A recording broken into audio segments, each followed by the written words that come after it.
Yashiro, a lazy man who's known in Tokyo's underworld as the Reaper, the strongest bounty hunter who couldn't care less about heroism. In a city where crime bosses known as demon lords gain terrifying powers through ether enhancement, the only ones who can stop them are known as the hero's assassins. But for Yashiro though, it's never about justice. He's lazy, prefers working alone, and only takes a job if the money is worth it. Our story begins from Shibuya, where progress in medical procedure to gain magic power paved the way for the mafia underworld to transform into a kingdom of darkness. However, there's also hunters, who are called the heroic braves, that were actively going after the bounties of these gangstas. One of them, Jogamena Aki, found herself on the back foot against 3 mafia members. Seeing how stupidly resilient Aki was, one of the gangsters decided to shoot her with a small rock. Elsewhere, a certain Yashiro, despite playing the cool guy on the phone, realized that he has practically no money to do anything. If he withdrew some more money from the bank, he won't be able to afford rent, food, transportation, and the Joker's biggest fear, the IRS. While he was hoping for a quick cash job to secure ends meet, Yashiro was surprised to see Aki falling next to him.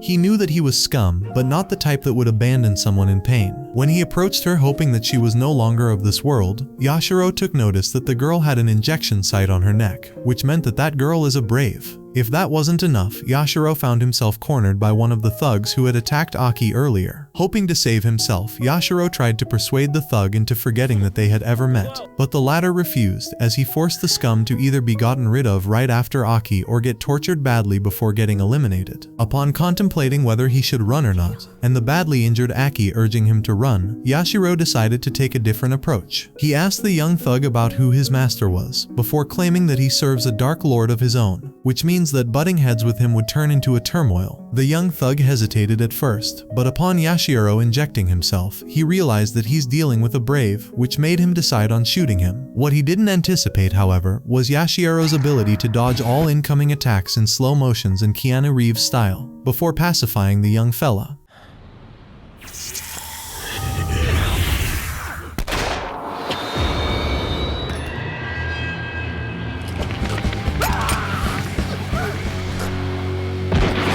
Just as he was about to finish him off, Aki stopped him, arguing that it's pointless to further put the hurt on someone who's badly beaten. Hearing this, Yashiro agreed, but proceeded to eliminate the guy anyway. If that wasn't enough, Yashiro blatantly lied about the thug eliminating his entire family, but Aki wasn't buying that lie. Nevertheless, nothing could change the outcome for Yashiro, much less with her inability to punish him. Furthermore, Yashiro argued that Aki should quit being a brave while she still got the chance, because the worst of the worst becomes a 1. Just as he advised her to check the hospital for her injuries, Yashiro was about to dip out of this mayhem, or so he thought, as he almost found himself fighting a newly arrived Indo Yukine if Aki didn't explain the situation quickly enough. Concluding that this mess was dealt with, Yashiro made for the nearest bar to have a drink with his friends. Upon entering the bar, Yashiro saw that the bartender, Ed, wasn't pleased with his arrival, as he wasn't eager to serve someone eating and drinking on a tap. Not pleased by that, Yashiro paid for a can of beer before joining his friends, namely Joe and Ishino. The former was about to pick a fight with Yashiro for coming late, but the latter thought it'd be better if they just got along instead.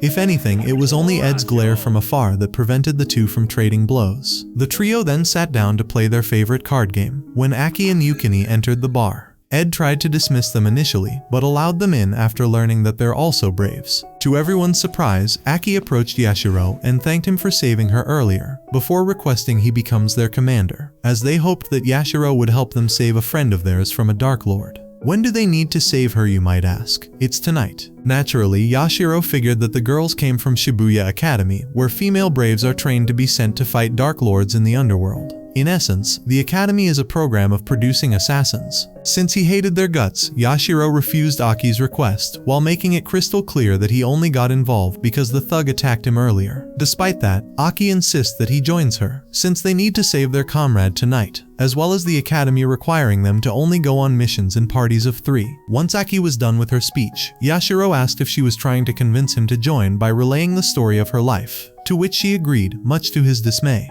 Yashiro tried to throw the persistent Aki out, but she assumed that he was demonstrating a perfectly executed shoulder throw. While Yashiro was trying to dismiss her, he got infuriated by Yukine calling him useless. Worse yet, Joe and Inshinu were mocking him for being called as such. In response, Yashiro tried to save himself by claiming that he just won't help them, instead of can't help them. That is the case until he heard that the Dark Lord they're trying to save is none other than the Count of Amber Thorns. To their surprise, Yashiro knew their target well, as he claimed that he's often engaged in a variety of traffics before pulling an Uno reverse and began to mock the girls for having their friend kidnapped by some run-off-the-mill lord like that. Enraged by Yashiro's mockery, Yukine decided to pull her substance to make full use of her power, before vanishing into thin air to rescue her friend. This surprised Yashiro and his friends, to whom Aki claimed that Yukine can perceive gaps in space which allows her to jump through certain distances instantly. As for Aki, she decided to stay to secure his help, as she believed mind-believably that Yashiro was lying. Despite that, Yashiro admitted that he believes that the Lord of Amber Thorns won't do anything that will ruin her friend's value, as he'll just keep her safe in exchange for a large ransom, which encouraged Aki that they still have time and all the more reason to save her friend, Sayara Kashiwagi Pendragon. With Joe gambling on Yashiro taking a beating, and Ed insisting he take on a bounty, Yashiro decided to abandon being cautious and join into the fray, as he didn't want to become your average type of scum, while also asking Aki for a 20 millions as payment for his participation, to which Aki agreed to do so eventually.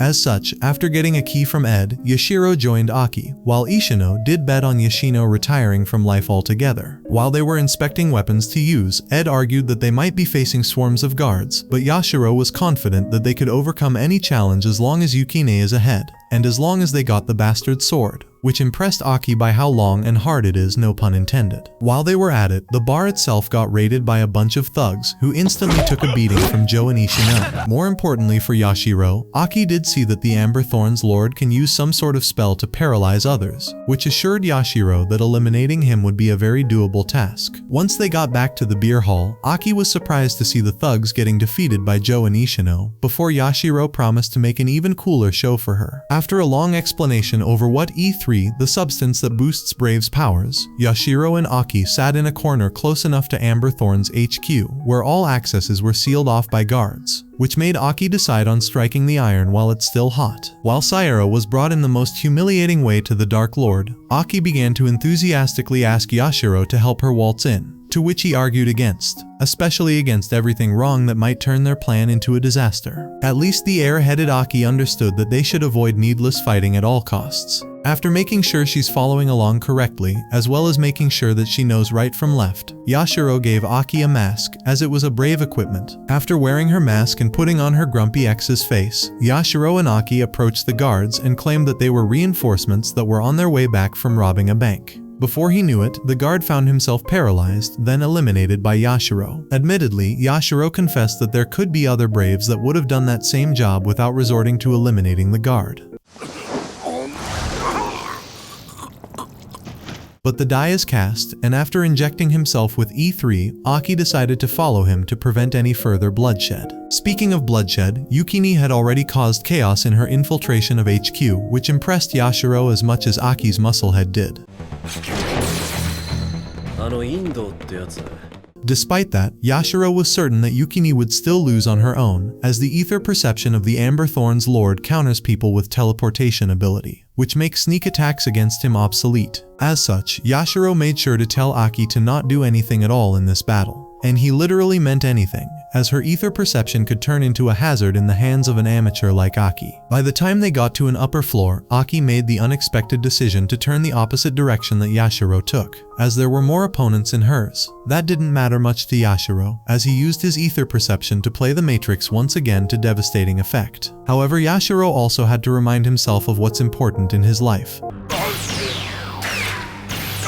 because the E3 substance can make him lose control of himself to the point he can act like any of the Dark Lords. Fortunately for him, that didn't happen. As they further went inside of HQ, the duo noticed how grand the area was, which baffled Yashiro and impressed Aki. While Aki was making sure of Aki's readiness, the Dark Lord's court door opened up, with Yukine badly injured. Although he didn't want to do so, Yashiro ended up relenting to his inner voices to rescue Yukine. After ensuring that the injured girl will stay out of this mess, Yashiro went to face the Dark Lord on his own. Naturally, Sayara was in a miserable state herself, much to Aki's surprise. Since he came to her rescue, Yashiro didn't take kindly to her hostility towards him, even if she believed that he's another lapdog sent by her father. Naturally, the Dark Lord didn't take kindly to this entire spiel happening in his presence. He decided to shut both girls up, before beginning to intimidate Yashiro, who was determined to eliminate him anyway. Unfortunately for the Lord of Amber Thorns, he has no Dark Lords that operate under him. On top of that, he has a large bounty of 3 millions atop himself, which means that taking him down will provide Yashiro with easy cash. Before the fighting even started, the Count asked Yashiro about who had sent him. Seeing how rattled the Count was, Yashiro played this to his advantage, before throwing a smoke screen in the area. This was a cunning move, since the gas wasn't poisoned. Yashiro intended to use this smoke screen to prevent the Count from using his ability, which relies on locating professional braves. With the Count now moving blindly in the dark, and with his ability to manipulate time to his advantage, Yashiro made his way to the Count, who he made lose his arm. Before he could finish him off for good, however, Yashiro was surprised to see the Count regenerating his hand, which he had no control over at all. So much so that he eliminated one of his guards, before turning to Sayara and Yukini. Although Yashiro was enraged by Yukini's stupidity for risking her life for her friend, he was also well aware that he has a second to finish off the Count. Faced with the fact that he'll have to let both girls be unalive to ensure he safely eliminates the Count, Yashiro remembered what his old master, Takamiya Kyoto, claiming that anyone can pretend that they're not scummier than crap if their lices are not on the line, which made Yashiro finally move to protect Yukine and Sayara from the Count. Despite absorbing the hit for them, Yashiro still needed to figure out a way to eliminate the Count from this abysmal position. Aware that they'll get hit once again, Yashiro thought of casting his spell aside, before getting tossed away by the Count anyway. Just as he was bracing himself to get finished off for good by his opponent, Yashiro was surprised to see that his life was saved by Aki, who disarmed the Count, before proceeding to pacify him completely, thus ensuring their victory, which could never be established without Aki's ability to read people's thoughts. A few days later, Yashiro lost another round against Isshinyu in their card game. Despite that, he claimed he figured what his weaknesses were and that he won't lose again, before getting a "that's what he said" type of comment from Joe. Speaking of which, when Joe asked about the Count of Amberthorn's fate, Yashiro wasn't certain. As Mice, the Count's his arm never regenerated before getting handed over to the academy. Annoyingly for him, Isshinyu was intrigued by the Count's regenerative ability. From what Yashiro learned, Braves and Demon Kings can obtain the power of regenerating limbs, but they lose it if the limbs were cut off from blood flow, which explains why they still use swords and other medieval weapons. Moreover, Yashiro couldn't shake the thought that Thorn was treating him like an organization's errand boy.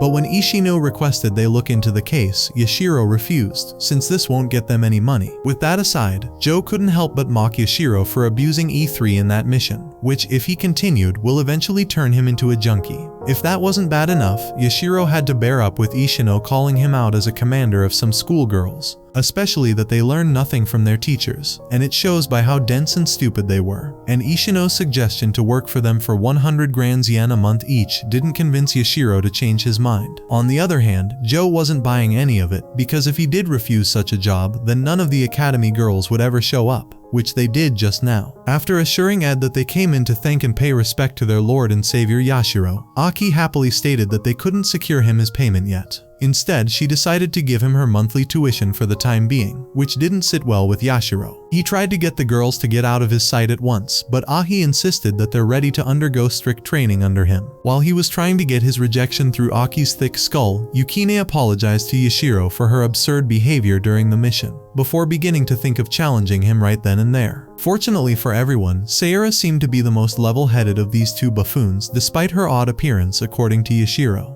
It initially irritated Sayara, but she still apologized for getting him into so much trouble. After all, the trio are still on the verge of getting kicked out of the academy, but Yashiro remained unfazed. Although disappointed, Sayara decided to pass Yashiro to her father through the phone. Yashiro was reluctant, but still picked up the phone anyway. On the other side of the phone, the father, Arthur Pendragon, addressed Yashiro as the Grim Reaper for some reason, which is definitely not foreshadowing, before expressing his gratitude. only for Yashiro to call his manners as trash, as well as other things. After bearing up with Yashiro's disrespect, Arthur decided to introduce himself, as well as his position as a director of the Japanese branch of the academy, before acknowledging Yashiro's achievement during the BFE conflict 2 years ago. Furthermore, Arthur addressed Yashiro as the outstanding brave that eliminated Lord Radiant Serpent. Hearing this, the already shocked Yashiro wondered why Arthur never intervened to save his daughter, only to be answered that he can't afford to abuse his powers. Yashiro then argued that Saria isn't fit to be a brave, to which Arthur agreed, but also added that his daughter, as well as her friends, do have some mental issues as braves. And since Arthur can't afford to make changes in the academy on his own, he became glad upon learning that the trio trusts Yashiro with their lives. The latter tried to argue against it, but Arthur stopped him in his tracks by making this as a stable job, which is better than collecting 20 million yen from minors. If that wasn't mortifying enough for Yashiro, Joe and Ishino, being the true homies that they are, began mocking their homie before the schoolgirls, only to be surprised that Aki still insisted on having him as their teacher. Seeing this, Yashiro requested another drink from Ed. With the night still young, Aki decided to introduce herself properly, which Yashiro argued against. If anything, he wanted the girls gone at once, even though Joe and Ishino encouraged them to stay by cheering them up and feeding them. Seeing that Ishino gave his visit card to Saira, Yashiro finally snapped. By the time Yashiro finished his own drink, the girls were ready to go, but not before getting told that he wants no disciples at all. The next day, Yashiro woke up in his peaceful apartment, where he did his usual routine, until he noticed that he had no food. The moment he left to buy some food, Yashiro was apoplectic to see Yukine waiting for him after Ishino doxed him to her and the other girls, like a true homie. I'm sure that Yashiro was very happy about it, and it shows. Aside from that, Yashiro insisted on refusing every offer to serve as Yukine's tutor, while repeating to her that he's not there for the money.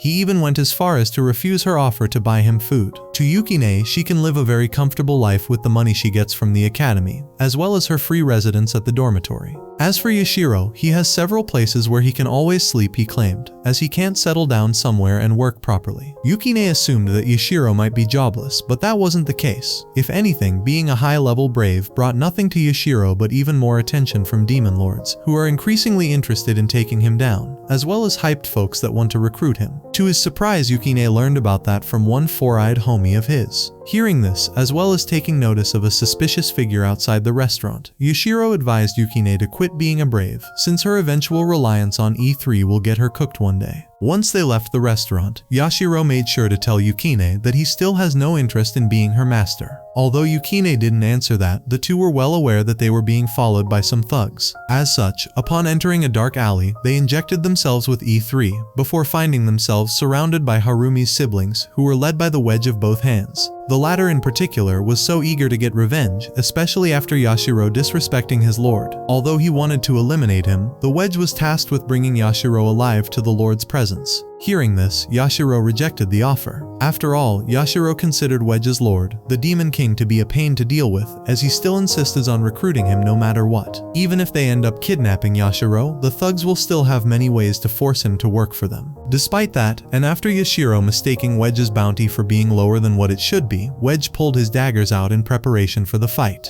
With more thugs emerging out of the woods, Yashiro made for an obvious choice. Complaining about Wedge calling this a fair fight, Wedge argued that Yashiro also brought a subordinate as well, before getting taken aback by Yashiro's denial. If that wasn't enough, Wedge began accusing Yashiro of being too old to be on a certain island, which angered both Yashiro and Yukine, who proceeded in pulling out their weapons. Yashiro approved Yukine's desire to eliminate Wedge, but only allowed her after giving her the signal, since he's a formidable opponent. With Wedge making the first move, Yashiro entered his matrix mode once again, while contemplating his next course of action. Once his mind was made, Yashiro eliminated 3 of his attackers initially, and another one while protecting Yukine. However, he was still aware that the weight of the numbers are going to wear the 2 of them down eventually. As such, Yashiro used his time manipulation ability to deflect any incoming attacks towards Yukine once again, while eliminating more enemies and repelling more incoming attacks, before mocking Wedge once again. Livid about Yashiro's show of force, Wedge decided to retaliate by intensifying his attacks, only to be appalled by Yashiro's ability to destroy his remote hand, which was guiding the daggers attacking the Grim Reaper. Consequently, Yashiro gave the signal to Yukine to attack Wedge, which she did instantly. Although he got saved by the Harumi siblings, and despite managing to save himself, Wedge thought it best to dip out of the fight, which he had clearly lost. Despite his men scattering in all directions, Yashiro stood before two injured men of Wedge, whom he tasked Yukine with binding them with zip ties until authorities came up to detain them. However, that didn't stop Yashiro from looting the detainees. Despite being disappointed, Yukine was relieved to learn that she was of some use to Yashiro, even though he insisted that he's not going to be her instructor. A few days later, Yashiro realized that he's still broke, which he blamed it all on Yukine. His biggest concern now was finding a gig before the end of the month to afford his basic needs. He initially contemplated selling the extra E3 doses he had or getting a gig for some Dark Lord, which they were illegal. While he was lost in thoughts, Yashiro received a message that made him decide to make for Ed's bar. Upon entering the bar, Yashiro was not pleased at all with seeing the happy-go-lucky Aki and his four-eyed homie. When Yashiro asked Aki about what she's doing there, Ishino admitted that he invited her. With how thick-skulled Aki was, Yashiro thought it best to just ignore her, before learning from Ishino that he got a job for her, which is related to her last encounter with Amber Thorns. To Yashiro's surprise, Aki accepted the job, since her ability to read people's thoughts is her greatest asset. Seeing that Yashiro refused to ever get involved, Ishino began to wonder if Yashiro was losing his edge after Malta's passing. With Ishino having a job to attend to later, and Aki insisting on knowing who Malta is and refusing to leave, let alone Ed now calling him out for being noisier than his disciple, Yashiro decided to leave the bar, but not before Ishino requesting him to serve as Aki's bodyguard during the investigation. Yashiro initially refused, but had a change of heart instantly upon hearing that he'll get paid 115,000 yen, roughly 723 bucks in freedom currency. Granted, Yashiro was indebted to Ishino with that same amount, which would make them even at least. When Yashiro attempted to reject the offer, Ishino reminded him of some felonies he committed, which forced Yashiro to take the job against his will. In casual clothes too, which made Aki exchange thanks for an indifferent Yashiro, even if her comment on Yashiro's disguise outfit could be posted on MTV Yo Mama Season 2 to be honest. Despite that, Yashiro thought it best to proceed with their mission anyway. Before he knew it, Ika pointed out to a club, which made Yashiro remember a report that Ishino provided him about receiving E3, even though he refused to tell him about the question that Aki will ask him later on. To his surprise, Aki injected herself with E3, as that will increase her effectiveness in identifying culprits in public places, which made sense to Yashiro. In only a matter of time, the duo assumed that they found their targets. However, Yashiro was surprised to see Aki getting increasingly uncomfortable, as her ability proved to be ineffective to use in public places. A few days later, Yashiro was playing card games with Ed, to whom he lost as always, before turning to watch TV instead of being a productive member in society, where he was still following the case of a missing panda, which is a species that's known for speedrunning its bloodline down to extinction. Nevertheless, there was allegedly someone that stole the panda from the zoo. To make matters worse, security camera footage failed to confirm the removal, which implies that it was the work of an ether perspective user. While Yashiro was thinking of why a person would steal a panda, he was taken aback by Seira entering the bar, as she had a personal request from him, only for Yashiro to dismiss her. Unsurprisingly, Seira stayed. Like her two comrades, Seira came in to ask for help. What did she do, you may ask? Since she's a second-year student, she needs to fulfill a period of public service. What type of public services? By searching for missing people in notoriously dangerous areas or eliminating dangerous monsters. To ensure her credibility, Saria would need either a teacher or an outsider professional brave to oversee her. Granted, academy teachers refused, since they never wanted to get connected to her family ties. After all, her father was against the idea of becoming a brave in the first place. That wasn't the point for Sara, however, as she cared about passing this assignment to prove a point to the school. Moreover, Sara mentioned that the pro-brave that will participate will get paid by the academy, with 2 doses of E3. Although that was disappointing for Yashiro, Sara also added that sometimes the client with the job pays a separate fee, as was the case with Metro PD, where 4 police dogs were about to be kidnapped. Despite 3 of them being recovered, the Shiba dog of them still got kidnapped. Thankfully, the tracking device on the Shiba dog's collar indicated that he's located in a dangerous place where there's likely a stray Dark Lord. Her task is pretty simple. Sierra will only need to check the place and write a report. but she also believed that going as far as to rescue Kogumi the Shiba, or even its collar, will get them a reward of 100,000 yen as a bonus. After giving it some thought, Yashiro refused to take the mission, as he, just like most professional braves, would find better paying jobs that wouldn't require that much risk. When Sayara argued that she can ask for Joe to accompany her instead, Yashiro decided to accompany her, since he was worried for his fate if anything were to happen to Sayara. The next day, Sayara injected herself with E3 and took the lead to the warehouse, after handing the promised E3 to Yashiro. When it came to her powers, Sayara's were the ability to know where threats are, be it enemies or traps, which can count up to 200 threats. Yashiro was impressed by that, but even more so with Sayara's refusal to speak about further details regarding her ability. Unlike Aki and Yukine, once inside the warehouse, the two were on high alert. Since they found nothing on the upper floors, Yashiro argued that Sayara could report what she found and call it a day. However, Sayara thought it'd be best to find the transceiver, which will need her to head downstairs. Yashiro argued that they'd be pretty lucky if they were to find it, especially since he wasn't willing to use any E3. Seeing that Sayara insisted on going downstairs, even though she couldn't sense any enemies down there, Yashiro decided to put the young lady through a courage test. After further inspections, the two came into a room full of caged animals, which turned out, after Yashiro turning the lights on, to be police dogs, including Kogumi, the Shiba, as well as other animals. After letting the dog out, Kogumi led the duo to a closet, which Yashiro opened, only to learn that it contained the panda that got recently kidnapped, which became horrifically twisted. If that wasn't enough, the duo got attacked by a child called Yusuke, whom they reasonably looked down on for his young age. However, Sara took notice that an enemy was approaching, whom she identified as a Dark Lord, which made Yashiro inject himself with E3 before advising Sayara to make sure not to eliminate the incoming enemy if they turned out to be another child. This wasn't out of an awake consciousness, but rather from the Academy regulations, which suspends their Braves' activities for 2 weeks if they were to eliminate an opponent under the age of 15 no matter what. While they were on high alert, Yashiro was surprised that the incoming opponent was Wedge, who also freaked out upon seeing him, to the point he took Yusuke with him and fled the room. The Braves didn't waste any time to go on a hot pursuit for Wedge, who despite his attempts to lose them, the two insisted on following him, with Yashiro in particular insisting on eliminating him this time. After reaching what seems to be like the back rooms, Wedge finally remembered to ask Yashiro if he ever changed his mind and decided to join them. With Yashiro's refusal, Wedge prepared for battle, before revealing that his master tasked him with kidnapping animals to create a loyal army of his, using a huge variety including the panda, who was secretly waking up. Since the operation took far longer than expected, Wedge decided to abandon the facility, but not before concluding his business with Yashiro.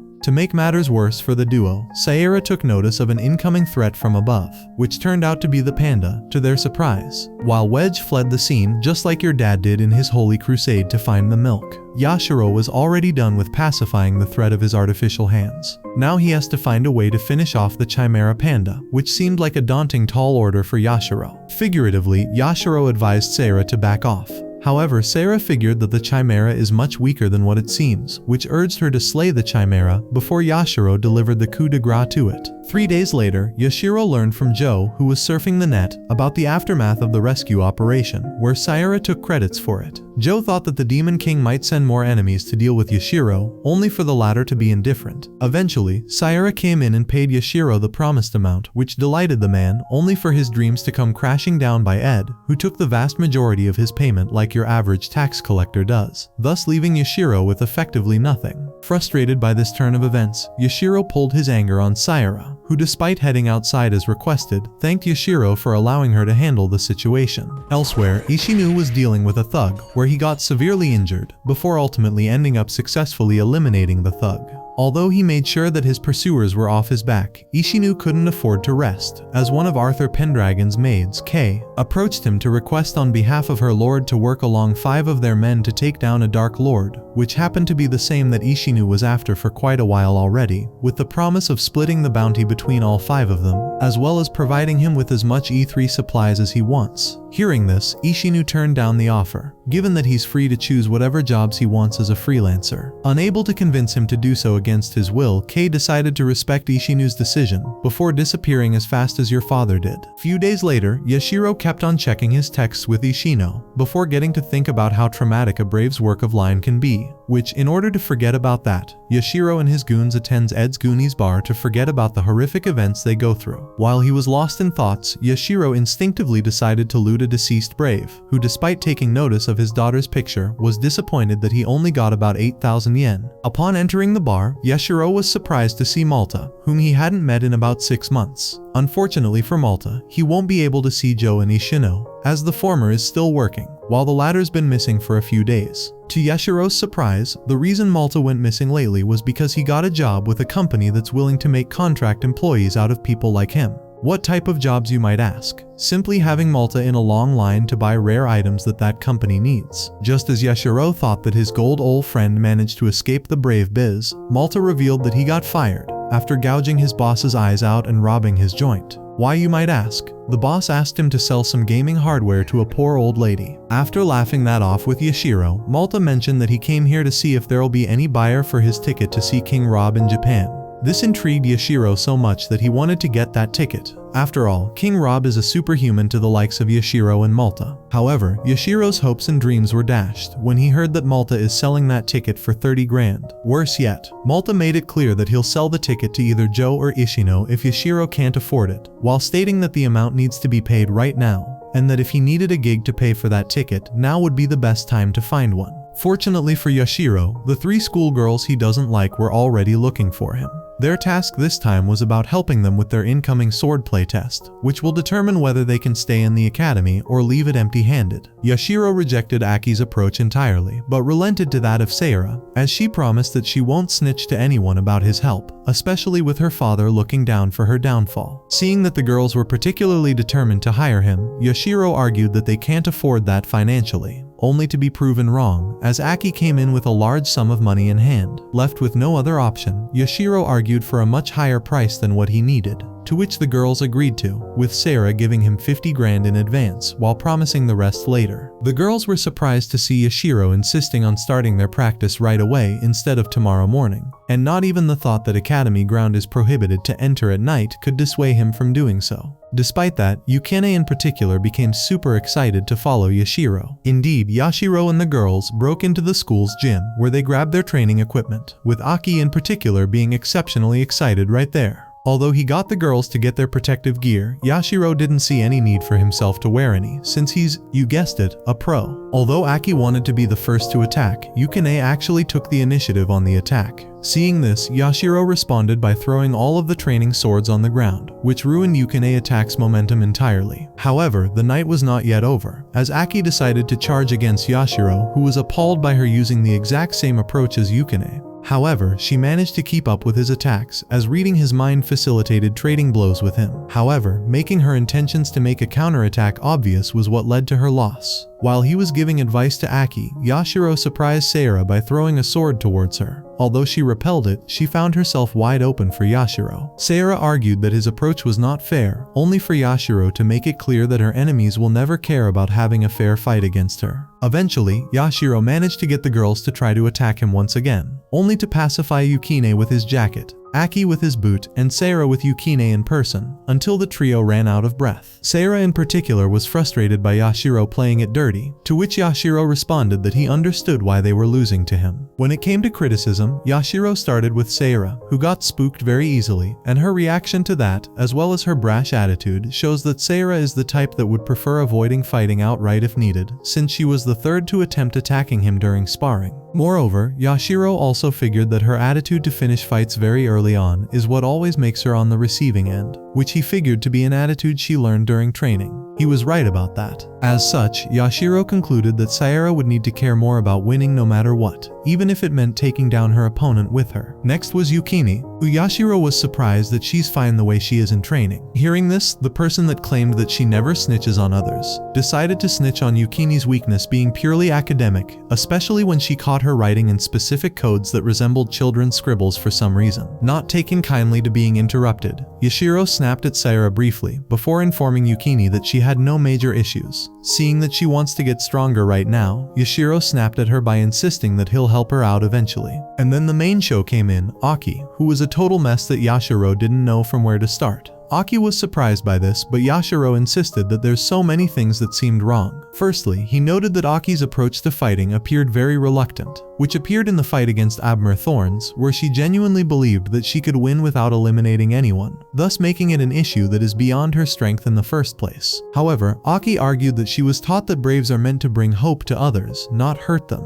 Aki was well aware that being a brave is a tall order, which is why she argued that it'd be best to make the approach that could ensure achieving an ideal outcome. Yashiro was surprised by Aki's determination to stay true to her ideals, which is the exact opposite of his creed. While he was thinking of going harsher on her, they noticed that there were people after them. As such, Yukine decided to turn off the lights. Sayara was worried that they might get caught, but Yashiro tasked Aki and Sayara with beating the guards to force them into silence, while arguing that that's the perfect opportunity for them both to improve. After they hid, Aki still argued that hurting security guards would still be wrong, but Yashiro dismissed that, before asking the girls to think that they're helping them with their training. While Aki and Sayara were arguing over taking Yashiro's claims seriously, Yukine still insisted that she gets trained some more too, to which Yashiro promised to do so as long as she heeds his orders, starting with sitting still. Before they knew it, Ito and Levi entered the gym, where the latter in particular was dead serious about figuring who breached into school at this hour. By the time they reached the throne training equipment, Ito thought that they must have run off, but Levi argued otherwise, as she suggested they remain on high alert. For his part, Yashiro became aware that these two are not teachers or security guards, which facilitated his task, as he threw a coin to distract Ito and Levi, before pushing both Aki and Sayara down. To his surprise, Sayara immediately went on the offensive, before she got picked down by Levi. While that was disappointing, Aki's failure to hit her opponent was far more disappointing. Seeing that these opponents are dangerous, Yashiro injected himself with E3, before requesting Yukine's help to bail out with Aki and Sayara. Although Yashiro managed to fend off Levi, he was surprised to see Sayara being paralyzed. Worse yet, Ito lost control of himself, which made him grow another arm, just like Amber Thorn's lord did. Fortunately for Aki, Yukine managed to get her out of danger, but the situation was still abysmal, especially with Ito pointing out to Levi that Yashiro is the one they're after.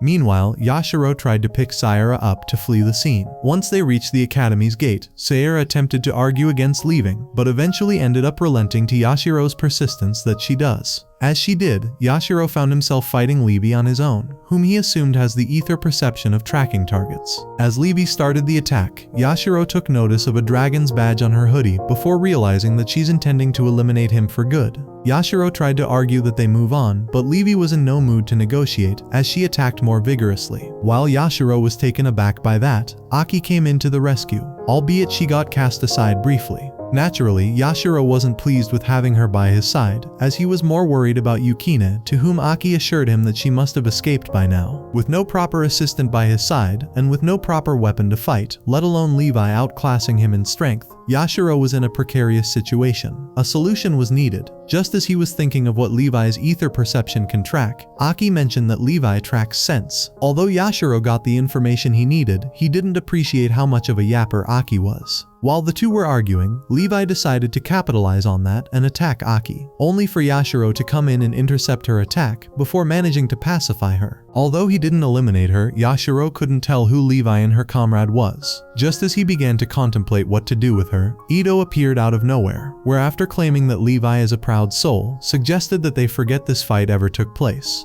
Before Yashiro could even answer, Aki's happy-go-lucky personality kicked in to threaten the thug, while bragging about how her master will catch him every time. Not wanting to get involved in any more trouble, Yashiro left the scene. Once they were in the alleyway's safety, Yashiro began to think of his last encounter with Ito, who called his last move as a draw. In his mind, his reaction to Levi's attack would always ensure his victory no matter how she reacts afterward. When he asked about her goofiness, however, Aki answered that she was getting as excited as he is, especially after hearing a lot about him from her late father. Just as she began to talk about the contrast between the moment she met him and the more she dug into his thoughts, Yashiro asked about who her father was. The answer was shocking, as Aki is Takamiya Kiyohito's daughter, who was his late master. Before she knew it, Aki began to talk about her relationship with her father, especially after her parents got divorced. To Yashiro's surprise, Kiyohito always spoke well of being a brave.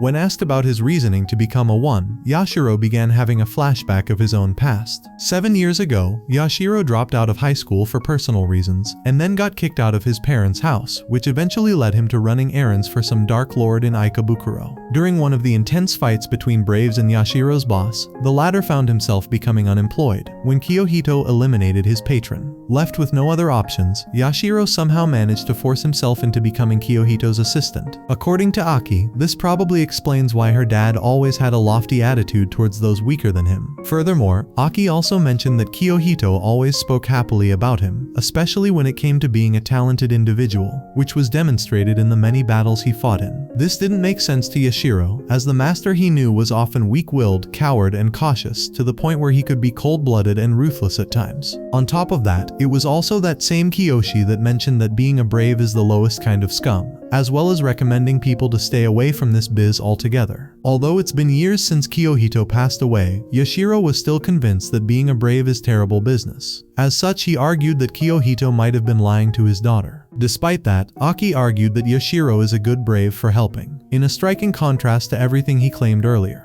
As Aki were to stand in defense of her father's ideals, Yashiro intimidated her into going back home already. Seeing that his head is starting to hurt, Yashiro began to think of reaching Ed's bar as fast as possible, where he hoped to meet his friends, drink, eat pizza, and play cards games. Upon entering the bar, Yashiro was met with Sayara, who immediately began to ask him questions about where he was and why he was late. Unfortunately for him, Ed told her that he's going to go get something to eat, before leaving suddenly with Malta. Since it was late for him to make it back home, Yashiro argued that it was best he head here instead. As for Sayara, she wanted to make sure that Yashiro was safe and sound, which seems surprising to Yashiro that she's a normal person, despite looking like a delinquent. After complimenting the student, Yashiro proceeded to talk to her about her ability to sense enemies' strength, which Sayara claimed that her father often called it out as a threat level sensor. Considering that she didn't phase before the Chimera, while chickening out before Levi, Sayara admitted that she was indeed afraid before the latter, to which Yashiro told her that she's too kind to become a brave,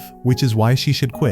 Seeing that she wasn't willing to do that in a million years, Yashiro assured her that his late master also assured him that it's fine to be afraid of an opponent, as long as she can manage to control her fears before it costs her her life, which is something that can be obtained through experience. In that regard, Aki stands as an exception, as she jumps into fights with no fears. Thinking about her irritated Yashiro to the point he had to ask Sayara about her deal, to which she stated that Aki brags a lot about her ability to read other people's minds. However, since she can't tell what others think initially, she unintentionally uses that ability on them. If anything, Sayara didn't know much about Aki, but she still seemed like a nice person to work with, despite being a weirdo that butts into other people's businesses without a warning, as well as showing up to help with absolutely nothing to help with. While the two were talking, Joe showed up with a plain face, refusing to talk or hear anything, especially his job. Seeing this, Yashiro assumed that Joe must have messed up the job. However, Joe regained some of his composure to finally talk. Seeing that Yashiro was oblivious to the news of this morning, Joe informed him that a dippy-looking corpse was found in a back alley in Shinokubo, before turning in to brag about the details of the injuries found on the corpse, including half of a dragon's mask, just like the one that Levi had in her fight against him earlier. Little did Yashiro know that the corpse found was that of Ishino, to which he couldn't even believe the news for a second. A few years ago, Ishino asked his friends about what would any of them do if they or their friends died, given how daunting their line of work is. Joe laughed it off, as he thought that he's invincible. Malta, although not casting that idea out of his mind, he wanted to die with a large bang, but he wasn't willing to give up just like that, nor was he ever planning on being sentimental about it. As for Yashiro, he was of the same mind as Malta, which made Ishino conclude that he'll make sure that whosoever will eventually eliminate him will have a glorious death knell on their lips. Back then, Yashiro believed that they were all putting on a facade of toughness because all four of them wanted to seem impressive. Now, however, their resolve will be put to the test. The next day after Ishino's death, Yashiro kept contact with Joe about their fallen comrades' records, to which the latter made it clear that the cops are still after those, and that they'll be ready by tomorrow if anything. As for Yashiro, he concluded that Count Cross of the Six Senses was a bust, as they proved to know nothing about what happened to Ishino. Suddenly, Joe informed Yashiro about the half-dragon emblem that was found, which belongs to a gang that's been dealing E4 substances to other Dark Lords.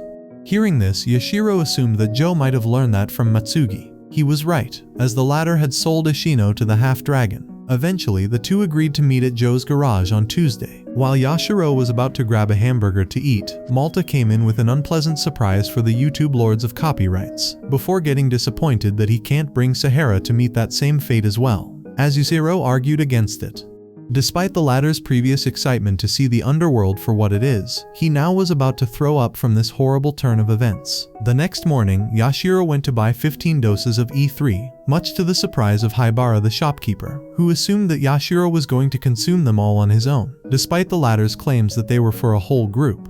While he was at it, Yashiro learned from Aki that he can oversee her exam on Friday at 5 p.m. in freedom timing, to which he responded that he's busy. After leaving the shop, Yashiro couldn't stop thinking about the approach needed to track Levi and Ito, because the slightest mistake would ultimately lead to his and his friend's demise. Furthermore, he was well aware that there are 4 more accomplices in eliminating Ishino, who wore him down from his E3's effect before eliminating him. For Yashiro, there's only one potential gang that has this pattern of behavior. Eventually, Yashiro went to the Shinjuku Dark Lord response team, where he reported that he suspects the Count of Twin Pincers to be the main culprits. To his luck, the department, led by Mika, had plenty of records in regard of his minions, as well as his pattern of behaviors, which indicates that he's cowardly smart, and yet Yashiro disagreed with. Nevertheless, Mika proceeded to inform him that a civilian had put a bounty atop one of the Twin Pincers' minions, namely the father of said minion, Harumi Koji, in an attempt to ensure his victory in the incoming elections. Yashiro wasn't interested in the father's background for obvious reasons, but he became intrigued upon learning that the posted bounty is a beefy 20 million yen, as long as the minion is brought back alive. Who might that minion be, you might ask? It's actually one of the Harumi siblings that were accompanying Wedge, more precisely the younger brother. To the father, he didn't care much for his daughter, who has always been astray, but was genuinely more concerned about his son's well-being. Despite that, Yashiro remained indifferent to the politician's son's age, as well as his sister's ether perception was really nasty, especially that of the girl. Subsequently, Yashiro decided to make no promises of ensuring their safety if he ever ran into them, but still went ahead and took the locations of the Twin Pincers from Maki. According to reports, the Twin Pincers was a brave until 4 years ago, who was more of a busybody, as he gathered a group of friends before beginning to operate as something of a school of swordsmanship. However, after one particular hunt where his entire group got wiped out, Wedge found himself alone and unable to make ends meet, which forced him into working as the minion of the Coffin Count of Storms by training and overseeing the 100 combatants that still serves the Dark Lord. Most of these combatants are kids with no place to stay, who either ran away from home or couldn't afford to stay with their parents or within the system for whatever reason. Reading this report, and given the fact that Wedge kidnapped a panda and transformed it into a chimera, Malta became assured that Wedge is a monster in his own right. As such, Yashiro argued that the best way to collect intel about Wedge and his Dark Lord would be through taking one of his people alive. Eventually, the two arrived at an abandoned factory, where Yashiro reminded Malta that their mission must be non-lethal under all circumstances. While Yashiro got his hands full with repelling incoming attacks of enemy combatants, Wedge and the Harumi siblings arrived to fight the brave in their stead, as none of them were a match for Yashiro, to which they obliged, save for Yusuke, who inflicted severe damage on the floor when he hit it with his bat, before Yashiro managing to pacify the kid. Livid by this sight, Wedge ordered the kids to abandon ship. This surprised Yashiro, as he claimed that he came to talk. According to Wedge, he had no idea of how Ishinu met his demise. If anything, he always believed that Ishinu was a deviant serial killer. When Yashiro revealed that Ishinu was investigating the distribution circle of E4 substances, which is assumed to be produced by the Twin Pincers, Wedge confessed that he had no idea about that. If anything, Wedge claimed that their gang was trying to figure out how to create E4 themselves. Seeing that Yashiro isn't acquainted with the half-dragon in any way, Wedge revealed that the Dark Lord works in arms and substances traffic, as they use their control of E4s and E3s to destabilize the underworld. Although Wedge couldn't afford to give away the perpetrator's identity, he made it clear that the latter is a common enemy of them. For Wedge, his ultimate goal is stability, which would ensure the steady rise of his Dark Lord. Yashiro, however, wasn't buying that, as Wedge attempted countless times to kidnap him, thus putting his credibility into question. By the time Malta finished dealing with the fleeing goons that were attempting to flee, he caught up with Yashiro, who then proceeded to prepare for the fight to take Harumi's son. To which the older sister vowed that she wouldn't let them take Yoshi. The older sister made the first move, only for it to fail miserably with Yashiro electrocuting her. Just as she was about to gather her blood fragments back, Yashiro suddenly darted forward and cut the girl down, to the absolute shock and horror of everyone there. Malta, on the other hand, immediately moved to clash swords with Yoshi. However, upon attempting to incapacitate the boy, Malta was surprised to see him being protected with his ability. Seeing that his best attempts were getting bested by Yoshi's inner shield, he decided to not use his sword, as he turned to capture the boy barehanded and pin him down. Meanwhile, Wedge pressed the attack in a similar style, which Yashiro has grown familiar with by now. As Malta assured Yoshi that he could always escape home after being taken back there, Yoshi became so traumatized that he begged Wedge to save him, as he didn't want to go back there ever again. As Wedge directed his attacks to Malta, Yoshi got caught in the crossfire, which resulted in him losing his life, to the shock of Yashiro and Malta. Yashiro in particular was livid by this turn of events, as Wedge had single-handedly blown his bounty. However, instead of being shocked or panicking about eliminating one of his soldiers, Wedge made it clear that he had long promised the Harumi siblings to eliminate them, if being dragged back home became a viable possibility, and now he had simply fulfilled that promise. After all, he provided the children that came to him with dignity and shelter, which no one would ever provide them with. This didn't pass on Yashiro, as he considered Wedge's act to be worse than Brave's. Before long, the two went back to fighting, where Yashiro clashed swords directly with Wedge this time. However, he was taken aback when he saw Wedge's ability to control other people's gloves. If anything, Wedge came so close to eliminating Yashiro, who managed in the nick of time to dodge certain defeat, before taking off his gloves. Injured, outnumbered, and outgunned, Wedge made for an obvious choice, while Yashiro was left unable to follow up. That night, Harumi Kuji heard about the unfortunate fate that befell his offspring, to which he was so furious that he broke the glassy table before his wife, while his youngest daughter was overhearing the whole fight with a blade in hand. And the rest is history. With a week passing since Ishinu's death, Yashiro and Malta's progress wasn't even modest, as they managed only to find underlings, who provided them with little to no useful intel, which required Yashiro to think outside the box. By the time he got to the bar, Yashiro was surprised to see Ed waiting for him with a bouquet of flowers in hand. In fact, this isn't the first time it was sent to him that way, but it contained a letter requesting that Yashiro join them for work this winter. Just as Yashiro dismissed the letter, some academy girls whom we know and love platonically entered the bar. Naturally, Yashiro wasn't happy to see them, especially when Aki assumed that a lady must have sent him that bouquet, which Yashiro disguised as being sent to Ed.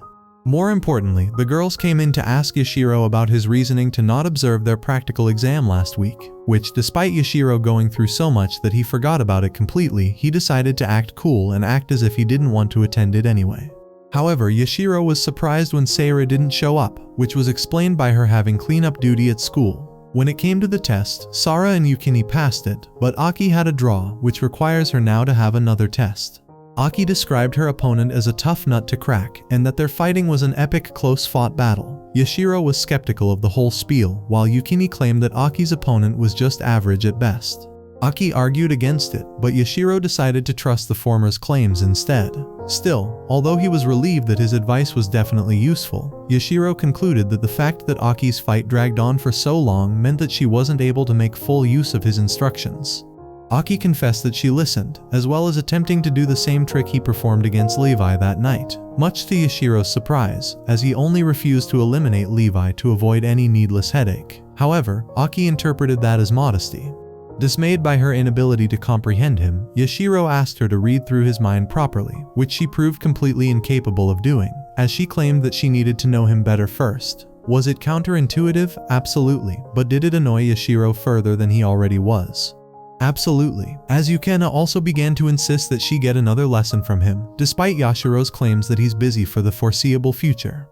Eventually, Yashiro caved in to pressure, as he decided that their next lesson should be next Saturday, which will involve training in social studies, to Aki and Yukina's surprise. After informing them of when and where to meet, Yashiro made sure to ask them both not to eat anything before their meeting took place. Not because he was going to treat them to some fancy schmancy meal per se, but because there's a very good chance they'll throw up if they do.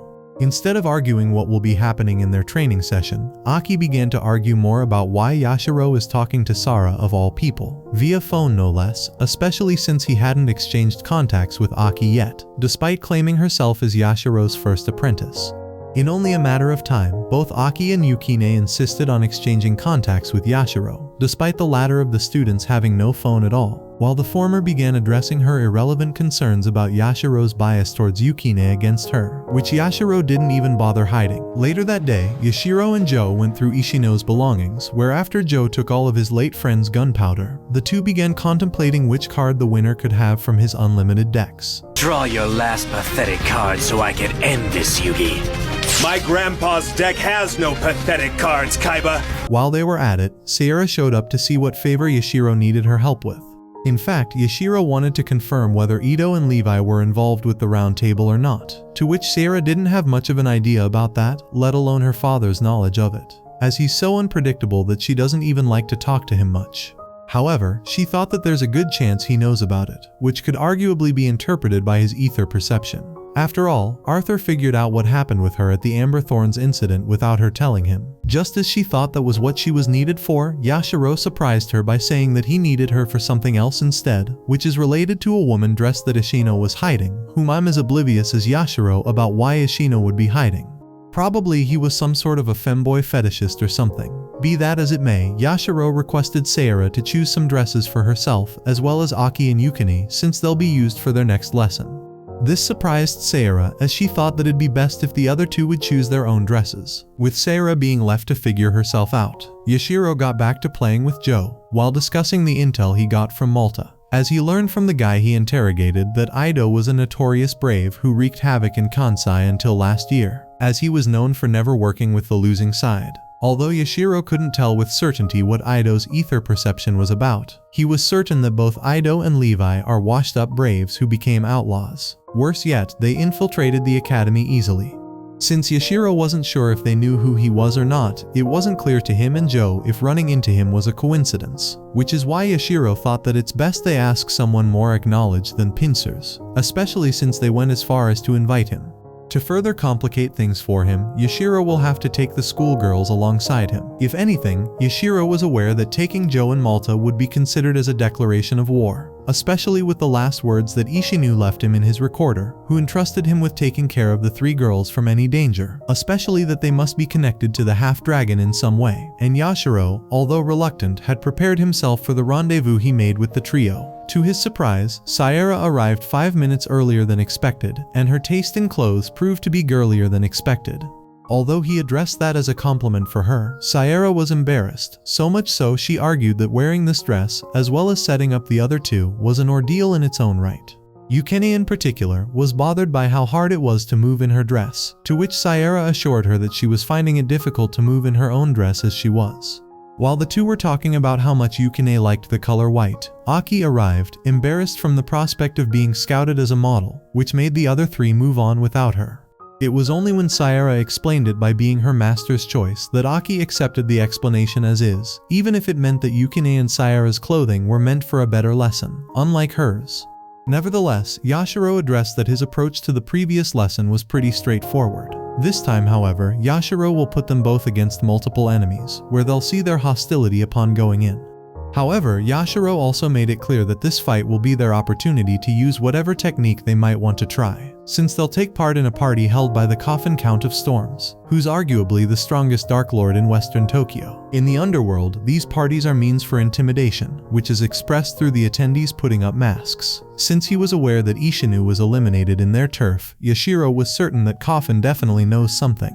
While he was lost in thoughts, the girls behind him began to throw a tantrum, which made Yashiro lash out at them before entering the building. As expected of a mafia boss, the party he was holding was full of grandiose. Upon entering the building, Yashiro introduced himself as Ed Cyrus, who came here on behalf of his lord, King Rob. As he waited for the receptionist to look up his name, Aki wondered if the blue guy in the crowd was a Dark Lord or not, which got her briefly chastised, before Yashiro decided to warn them against certain Dark Lords. Firstly, the Count of Silver String, the blue guy Aki pointed at earlier. Secondly, the Count of the Warped Garden. Thirdly, the Counts of Mournful Pulsation and Mournful Spray. Please bear with me with the names, I know they're impossible to remember. Anyways, the girls were completely terrified by this revelation, which was intended by Yashiro, who believed that improvising is part of this lesson. By then the receptionist informed Yashiro that his name, Ed Cyrus, wasn't found on the list. In response, Yashiro pulled out a dose of E3 and injected himself with it, followed up by the trio and the guards charging towards him, thus starting a messy affair. With disarray now becoming the order of the day, Yashiro thought it better to teach both Aki and Sayara a fundamental move that will prove indisposable for the future. The trick was simple. They'd have to bind the enemy's sword and then get him rid of the ability to hold a sword permanently. After he explained the details, Yashiro sat down to watch both girls demonstrate their skills. Aki was the first to do so, and she failed at that miserably. Sayara, on the other hand, was faring better against her opponent, as she was raised by a top-tier swordsman since she was young. With Yukine doing well on her own, Yashiro became convinced that Aki is the weakest and most problematic of the bunch, to whom he ordered to be more aggressive. However, being the idiotic, happy-go-lucky that she is, Aki completely missed the opportunity to strike a finishing blow, until she found herself on the verge of getting eliminated, if it wasn't for Sayara's timely intervention, who executed Yashiro's move to perfection. While Sayara got praised by Yashiro for her perfect cover-up, Aki got scorned at her excuses and principles of being a noble brave that's so much more fancier and respectable than everyone else. While he lividly ordered her to read his mind, Yukine notified him that a strange person is approaching. While the guests were excited by her arrival, Yashiro had a very bad feeling about it, because that person is none other than Lord of Storm Coffin, who was relieved to see Yashiro agree to join after hundreds of invitations. This Dark Lord used to be an executive from a Yakuza group in Kansai, who after the BFE conflict from 2 years ago, managed to rally all the organizations that had lost their leadership, until she became one of the most prominent Dark Lords in the country. Yashiro's first encounter with her was about 6 months ago, where he was trying to eliminate another Dark Lord. Before he knew it, Yashiro eliminated 2 or 3 minions of hers before leaving. However, Storm remained persistent in having him get her attention. Upon seeing her, Sayara was stunned by how powerful Storm is. Yukine also noticed how strong Storm is, but Yashiro refused to let her fight her, as he wasn't keen on fighting her in the first place, despite Yukine's attempts to ignite the fight. Seeing that Storm was addressing Yashiro's students as exotic animals, Aki tried to respond on Yashiro's behalf, only to find herself getting kicked. After Storm asking him if her offers of 10 million a month had finally paid off, Yashiro decided to start by complaining about her intimidation attempts, as well as her attempts to launder her cash with his account. Eventually, Yashiro learned that Pinsir is on leave for the time being, as he was worn out from the previous day's events. Nevertheless, Yashiro mentioned the half-dragon issue, which Storm rightfully concluded that Yashiro is seeking to avenge Ishino's death, much to Yashiro's surprise. According to Storm, the half-dragon has also been a nuisance to her, as they were sabotaging the established status quo in the underworld. When Yashiro mentioned that they were making a mess on her turf using E4, Storm became relieved that he was understanding of the situation, which made her suggest they work hand in hand against these people, while going as far as to guarantee that he'll be taken care of for the rest of his life. However, Yashiro refused the offer. However, he just needed Storm to inform him of where the half-dragons could be found. Instead, Storm decided to offer Yashiro anything he wants as long as he and his companions defeat 4 of her Storm Guards. Yashiro argued against getting the students involved, but Storm insisted that he'll have to take the deal if he ever wants to get the intel he so desperately wants. Hearing this, Yashiro realized how precarious his position is, especially with Sayara and Aki being a liability to him more than an asset. Before Yashiro could find an answer to such a threat, Sayara alerted him to approaching enemies from all directions. Worse yet, these enemies had decided that they had had enough of life before transforming into horrific monsters that eliminated everyone in their wake. Upon this sight, panic became the order of the day. While the monsters were wreaking havoc, Storm eliminated one of them and dipped out, thus leaving Yashiro and the others to face this mess on their own. Just like other Dark Lords, Yashiro ordered the girls to not make a move, especially Aki. What he didn't know, however, was that Yukine had encountered those monsters, called Nephilims, when she was much younger. While Yashiro were contemplating his next course of action, Yukine attacked without a warning, which made Yashiro and Aki move to reinforce her. Although she managed to incapacitate it, it was thanks to the other two that the monster ceased to be a threat. Yashiro tried to stop her, but was unable to do so after seeing how apoplectic she was, which forced Aki to get the others not to let Yukine fight on her own. Although Yashiro was able to handle the Nephilim on his own with ease, Yukine's irrationality led her to get caught out of position, as well as Aki and Sayara getting tossed aside. When she was about to be eliminated for good, Yashiro came to the rescue, who in turn got saved by Sayara, albeit Yashiro got severely injured in the process. Seeing how the girls were struggling to find a plan to make it out alive, Yashiro got the girls to listen to him for once, as he needed to adjust their crummy teamwork. Yashiro was aware that their pattern was having Yukine as the vanguard. Aki followed her up, while Sayara dealt the final blow, which wasn't optimal at all, as he assumed that the academy wanted to keep Arthur's daughter in the safest position. With this knowledge, Yashiro became aware that his life would depend on giving these 3 effective commands. After giving it some thought, Yashiro ordered Aki to take the lead by targeting the Nephilim's knees. Sayara was tasked to aim for the back, to prevent the enemy from getting the chance to fight back. Yashiro also made it clear that if she fails at that, they'll all be cut down to pieces. As for Yukine, she's tasked with backing up her comrades. Seeing that Yukine was determined not to let him down this time, Yashiro became somewhat relieved, which made him publicly state that this will be a live exercise for them. With the Nephilim attacking first, Aki decided to make the first move. Yashiro was well aware that she was so awful at fighting, as long as she wasn't fighting a human, that is. Followed up by her first strike, Yukine followed suit, as she got rid of the Nephilim's arm, before Sayara delivered the death blow. Seeing that things were seeming to go well so far, Yashiro's only concern was his very own injury, which made him contemplate sacrificing his left arm, since his right leg's injury was preventing him from making any moves. Although that would be painful, Yashiro thought that he still had time on his side. Unexpectedly for him, however, Aki came in to shield him from the strike, which despite resulting in getting her injured and her shield broken, gave Yashiro the opportunity to finish off the Nephilim without getting injured himself. Nevertheless, Yashiro was dismayed and infuriated at Aki. Not because of having her abandoning her position alone, but more importantly because she represents every ideal that Yashiro himself had stood for many years ago. Seeing how impressed Warped Garden was by how well the girls were fighting, Silver String wondered if he was the mastermind behind this entire scene, only for the former to assume that it was a rare effort by Storm to entertain her guests. Hearing this, Silver String figured that they're screwed, before excusing himself after putting an end to the mournful sisters. Nevertheless, the fighting still raged on, with Aki still deciding to keep on fighting for her beliefs, instead of running away. In the background, Yashiro was thinking of injecting himself with 2 more doses of E3, which would heal his damaged limbs instantly, despite the horrendous side effects he would have to bear, as is the case of 60% of people. Before he could do that, however, a mysterious figure blew her whistle to get the monsters to withdraw. As it turned out, that person was Levi, who was accompanied by Ito.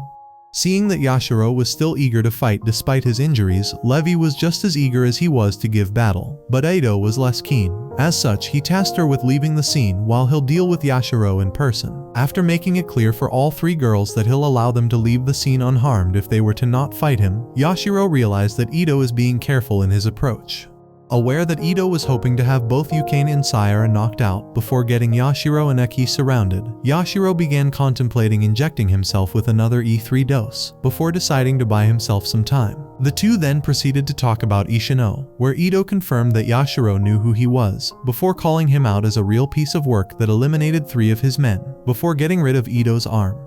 Despite his frustration with that, Ito remained willing to continue fighting, as he saw that that's what gives life its ecstasy, according to Yashiro, that is, who's now about to attack Ito. Although Ito dismissed the idea that the dead do not care about revenge, Yashiro believed that that isn't true, as he heard Ishino's last will, which also included recording the whole thing transpiring beforehand. While Yukina and Seira were fighting against the Nephilim's tooth and nail, Aki began approaching Ito to fight, and not even Yashiro's orders to back away could make her do so.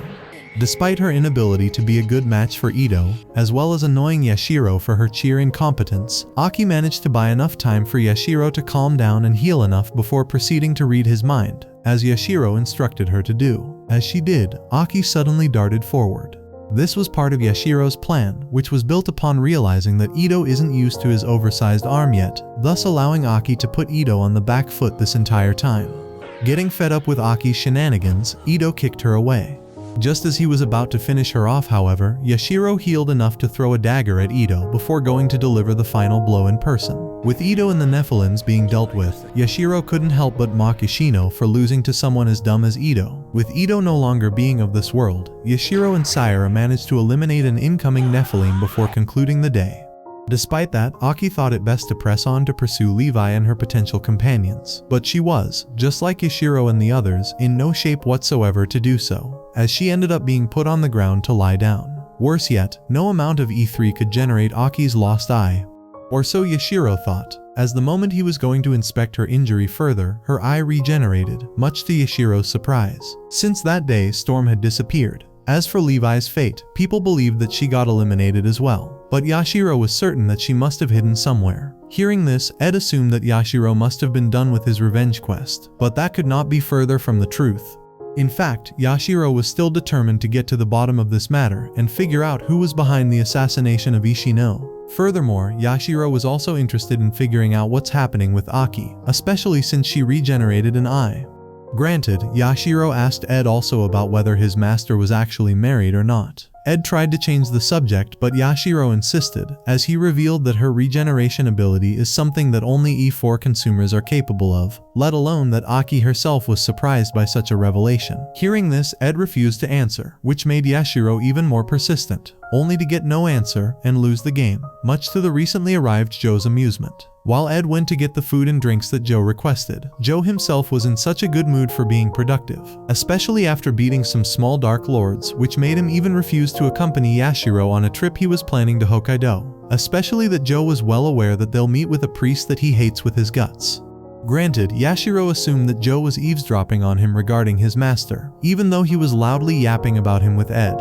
Although he was aware that he lacks Joe's good terms with the bureaucrats and that he shouldn't dig into his master's past, Yashiro still called his friend a gorilla for merely suggesting that he get Malta to accompany him instead.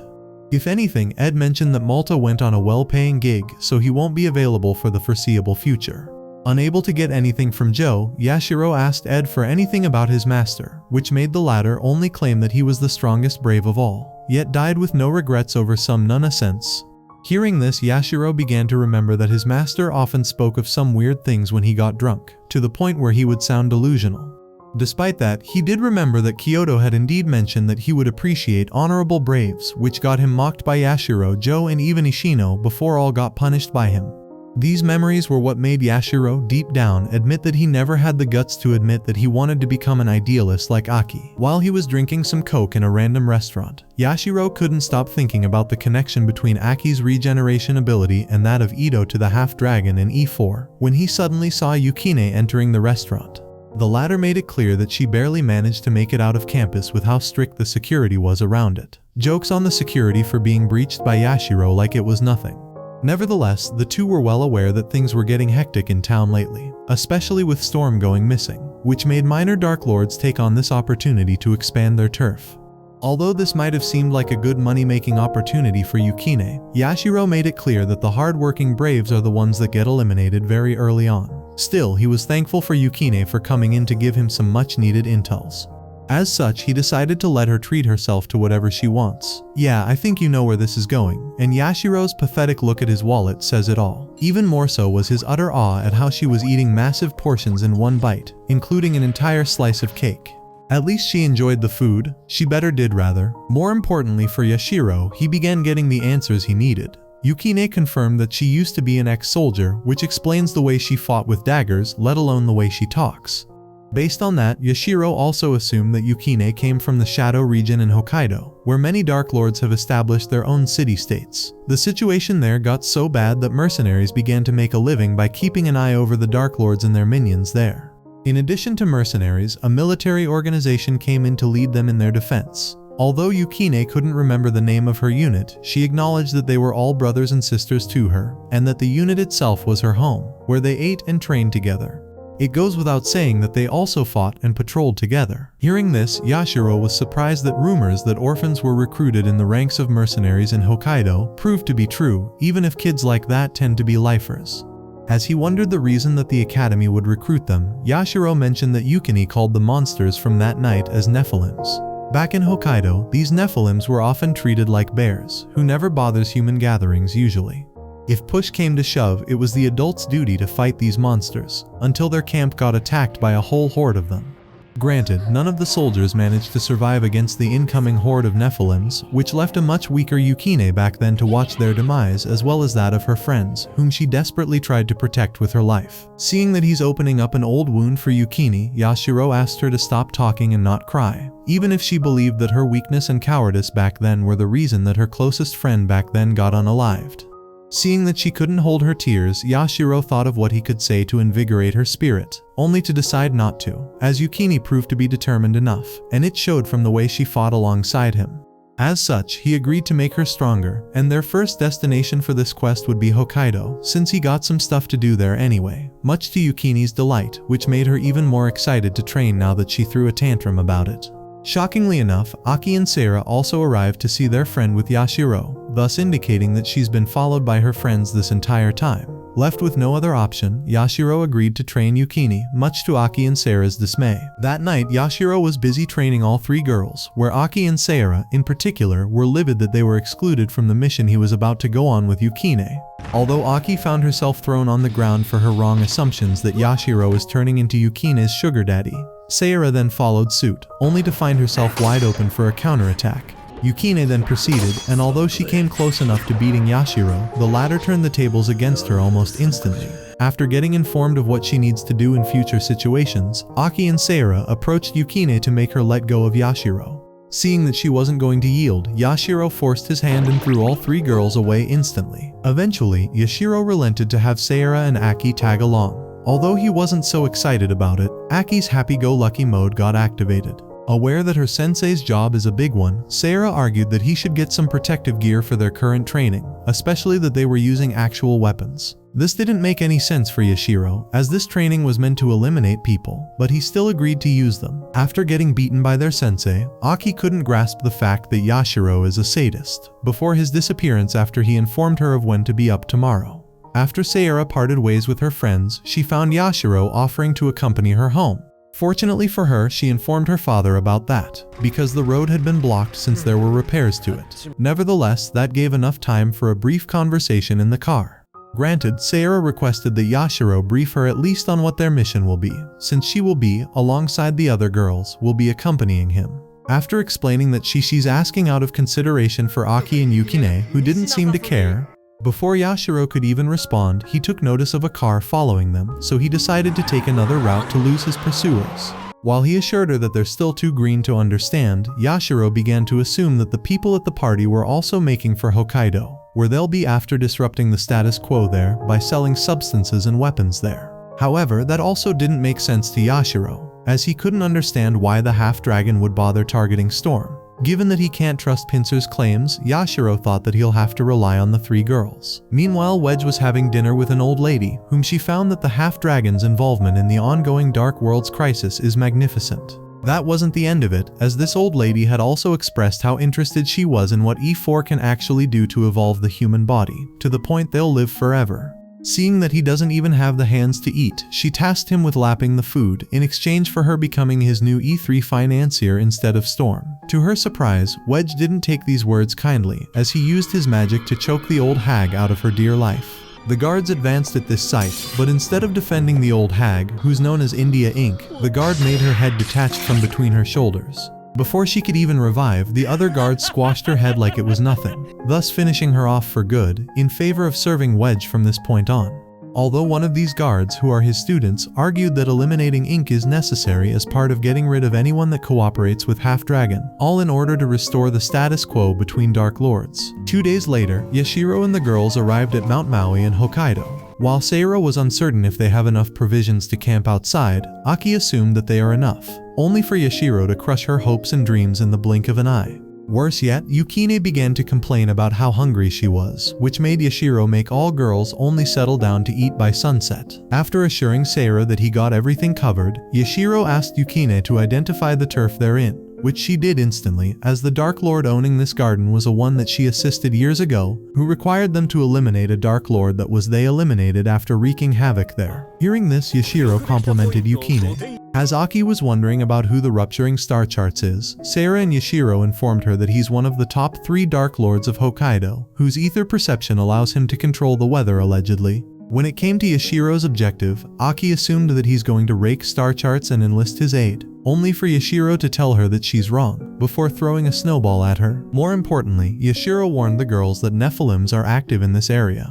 and since they don't know how star charts operates on this turf and how he works with Half-Dragon, Yashiro advised the girls to be cautious, or else they'll become toast. Moreover, Yashiro also plans on meeting up with Star Charts and discussing matters with him peacefully. This alerted Seira that Yashiro actually has no plan, but the latter ignored her anyway, as he believed that an acquaintance awaits them in an abandoned church further ahead. Granted, he didn't have much hope that things would go out smoothly with him. Before long, Yashiro and the girls arrived at the church, where it was apparently turned into a hot spring for braves. Guess who was the only one that bought that story? It's Aki, of course, much to Yashiro's disappointment. Although he didn't clearly answer Sayara about the risk of them getting attacked in there, Yashiro and the girls injected themselves with E3 before moving ahead. Although she couldn't sense dangers accurately from that distance, Sayara assumed that there might be 2 Dark Lords high on E3, including the presence of multiple booby traps inside. When it came to how bad news the situation inside is, Sayara confirmed that the waiting opponents there are as powerful as Yashiro. Aki, on the other hand, could hear from that same distance, humans talking, albeit she wasn't able to tell exactly what they're saying. Hearing this, Yashiro instructed the girls to keep some distance from him while they all close in on the church, especially to Aki, as things are about to turn out nasty with how powerful people inside the church are. As they began to approach the church, they got instantly attacked by a sniper behind a swordsman. Although they managed to dodge the bullets just fine, Yashiro found himself in a pitched melee with the swordsman, where his movement anticipation wasn't working as intended. The more Yashiro tried to move, the more he found himself stuck in deeper mud, until he realized who that swordsman was. Aki, on the other hand, was knocked down by the bullet, although barely injured, since the bullet itself is a rubber bullet. As it turned out, the swordsman is none other than Malta, who welcomed Yashiro and the young ladies to the hot spring. Upon entering the church, Yashiro was surprised to find it looking like a casual inn more than anything on the inside. While he was surprised that it was this place's owner that decided to make a hot spring there for mercenaries and braves alike, Sayara got a little upset that they could have used a car to get there instead. But Yashiro portrayed that as part of the girls' training. While they were at it, Yashiro got welcomed by one of the mercenaries at the inn, who immediately identified Yashiro. Granted, Yashiro identified that soldier as the sniper from earlier, before Malta introduced him as Tetsu, who came back from the Mexican underworld. Still, Yashiro didn't take kindly to being attacked, which Malta explained that there's someone that wanted to see how he handles a sword. As for who that guy is, Malta ran away before he could tell. Still, Yashiro asked Sayara immediately about who was the second person that was using E3 in the area, especially that only Malta was using it during the fight. As for the priest, he's likely in the guest room of the building. On their way there, Yashiro proceeded to explain to the girls how to deal with the priest, since the girls must fundamentally avoid him at all costs if they can. Eventually they got to where priest Ayashima Hijiri was, who welcomed them with open arms, and even had a room prepared for female visitors of his humble hot spring. Yashiro's instinct proved to be right, as Hijiri was definitely creepy about his approach to the girls, even though Aki couldn't disagree on how adorable a person she is. Although Hijiri was against having Yashiro and the girls sitting in a room of 4 people, he changed his mind immediately when Yashiro paid him for that. Sayara and the girls also were not so keen on staying in the same room as their sensei, and Yashiro's jokes about this issue didn't make the situation any better. What he was certain about, however, was Hijiri's background, who loves eliminating people and assaulting them as a brave for the fun of it, so much so that he became wanted by the police. Heck, he even got a poisoned pizza for Yashiro, as he was the type that would eliminate an acquaintance of his given the opportunity. His only saving grace for Hijiri was that he wasn't a Dark Lord. Hijiri then proceeded to assure the girls that everything mentioned were a consecutive series of misunderstandings, and that he's a devout clergyman as they can see. Hearing this, Yashiro got his point across as to why he can't afford to have them stay in separate rooms, which he followed up on by advising that they should remain on high alert. Granted, Hijiri's self-defense claims to open an orphanage and whatnot made the girls even more skeptical of him. Upon inspecting their room, Aki found it set up to be actually impressive. When Sierra inspected it, however, she led Yashiro to discover some poison needles which earned Sierra some points. Aside from the fact that they cannot afford to sleep outside, Yashiro had a plan for tonight's fight, which includes playing a card game. Sierra sounded dismissive of the plan, but Yashiro insisted that he really got this under control, where he was eager to prove to King Rob that he's a warrior with enough glory. With both Yukine and Aki competing over who should sit closer to their sensei, they ended up getting punched away. As for Sierra, she took notice that her sensei's deck is dependent on quick attacks, as well as it being complete lackluster when it comes to firepower. Eventually, Sierra's analysis turned into one of those Hearts of Iron 4 guides when it comes to recommending what stats to focus on. While the two were playing, Aki snapped into reality and asked Sierra how long she'd been playing card games with Yashiro. As Yashiro got to calm down these two buffoons, Aki identified that Malta arrived, which made Yashiro allow him in. Malta came in to invite Yashiro and the ladies to visit a certain Dark Lord's nest. Furthermore, that Dark Lord had plenty of Nephilims that wiped out the lamplights in northern Hokkaido. This triggered Yukine to the point she wanted to know more, which turned out that this Dark Lord is Count of the Venetian Vale, who has been amassing power for the last decade, and his lair is where the Nephilims were coming out of for quite a while. In fact, a raid has been planned for a while now, and Yashiro's arrival came at a perfect timing. Hearing this, Yashiro was impressed by how meticulous Malta's investigation was. Although Malta tried to remain humble, Yashiro was aware that himself, Malta, Joe, and their late comrade Ishino were all the same in more ways than one, as they bust their backs to look good to each other. For now, Malta made it clear that they're in a race against time, as the Count of Rupturing Star Charts is waiting for them. When they got to where Star Charts was at, Yashiro got taken aback by how young the Dark Lord was, as he knew that he existed in this area long before Yashiro was even born. Be that as it may, Star Charts got straight to the point about who their target is, what he did exactly, and that they need to assault his headquarters head-on. When it came to questions, Tetsu revealed that the defenses on the enemy fort are too dangerous to make a frontal assault, but Star Charts made it clear that he's going to personally deal with those, which will facilitate the assault. Furthermore, Star Charts made it clear that there'll be additional men waiting for them outside.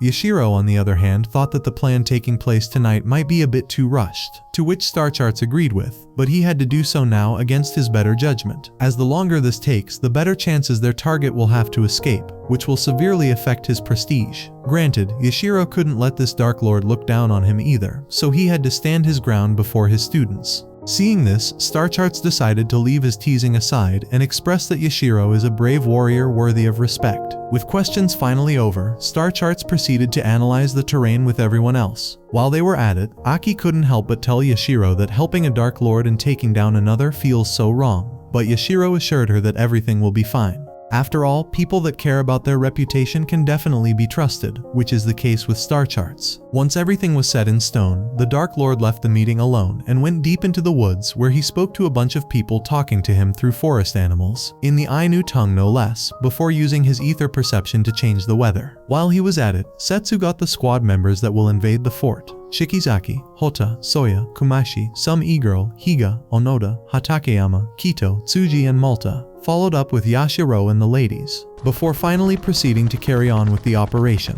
Although Malta was assured about himself being fine with heights, Malta's acrophobia took over him so much that Yashiro had to take care of this. Being the jealous happy-go-lucky that she is, Aki decided to pretend to be acrophobic herself, only to be told blatantly to shut up.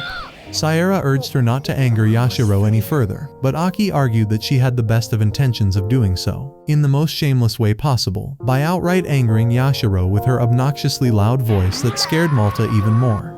Fortunately for the poor fella, Tetsu informed them that it shouldn't take them long before they land. As for the defendants, they got thunderstruck before they could even react. That wasn't the end of it. Star Charts sent a tornado to the enemy fort, which effectively stripped it of all of its defenses, albeit the helicopter almost got thrown away. Moreover, Allied forces finally began advancing on the fort, guns blazing, with Yashiro and the others following suit. Before the raid could start, Aki believed that the best approach to the enemy would be through a straightforward attack, but Yashiro reminded her, Sayara, the sickly Malta, and the sleepy-head Yukine of the entire plan that they need to take the sneaky approach through means such as pretending to be a delivery person to get the enemy to open the door, or a maintenance worker to get inside. Fortunately for the girls, Star Charts had eliminated all defensive lines the fortified enemies had. Once they reached the enemy castle, Yashiro, Malta, and the girls had all landed to begin their mission, where even more braves followed suit. The operation began well for the raiders, as they managed to overcome the enemy defenses with relative ease. Using their ether perception, some managed to get through a hail of bullets, others snuck through the walls. Meanwhile, Yashiro and the girls were advancing through the alleyways of the fort.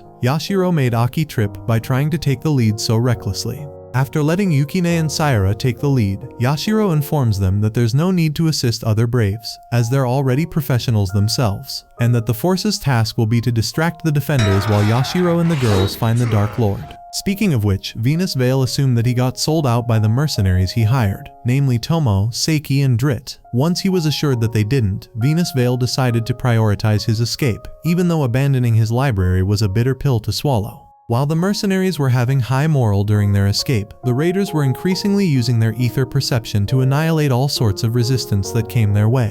by forcing enemies to look the other way, stealth, swimming through walls, until they eventually discovered where the Dark Lord's chamber was. Granted, it was reported that the fort is having a very complex subterranean structure, but it was still recommended that anyone that doesn't have their hands full should make for point D1 as their rendezvous point with the search team. By the time Yashiro learned of the full message, Yukini and Aki arrived, except Yukini came back in Teenage Mutant Ninja Turtles style. Although she didn't find her protective gear comfortable, Yashiro made it clear that it's necessary to protect them from being shot in the heart by the enemy, before asking them to thank him for using his connections, which Sayara ultimately did not mention that it was Malta's doing.